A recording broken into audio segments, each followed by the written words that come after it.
আপনারা এই সং করেছেন এটা আমরা জানি।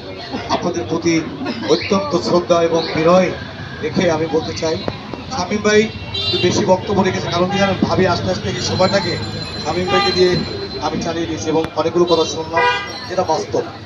শামীম ভাই যে বক্তব্যটা রেখেছেন, এরপরে আর কোনো বক্তব্য রাখার সুযোগ নেই। এই 17 বছর আপনারা এইখানেই এই কল্যাণপুরে কত কষ্ট করেছেন, আওয়ামী লীগ আপনাদেরকে বিতাড়িত করেছে। আমি জানি আপনারা এখানে আপনাদের ঘর বাড়ি ছেড়ে আপনারা বিভিন্ন জায়গায় যে পালিয়েছিলেন।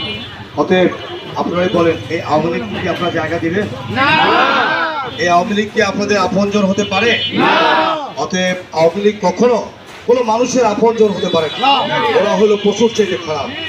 ওরা কিভাবে নির্মম ভাবে আমাদের বিএনপির কত হাজার হাজার নেতাকর্মীকে হত্যা করেছে ভাইয়ের আমার, আমাদের কত নেতাকর্মীকে গুম করেছে, কত মানুষকে আহত করে পঙ্গু বরণ করেছে, তারা আজকে মানবতার জীবনযাপন করছে।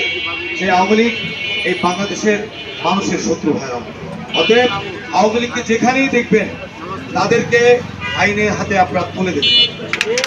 অতএব আওয়ামী লীগকে পুনর্বাসন করার কোনো সুযোগ নেই। আজকের এই যে সদস্য নবায়ন ফর্ম, আমাদের ঢাকা মহানগর উত্তর বিএনপির সংগ্রামী আহ্বায়ক, আপনারা জানেন যে ইতিমধ্যে রাজনৈতিক অঙ্গনে একটি মানুষ যার নাম আমিনুল হক, নাম শুনেছেন না?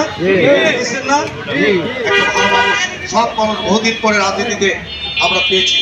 উত্তরের মহানগরের উত্তর শুধু ধন্য নয়, সারা বাংলাদেশের মানুষ আমিনুল হকের জন্য ধন্য। কারণ আমাদের তারেক রহমান সাহেবের শ্রেষ্ঠ আবিষ্কার, শ্রেষ্ঠ উপস্থাপন এবং শ্রেষ্ঠ একজন রাজনীতি ব্যক্তি আমাদের মাঝে দিয়েছেন।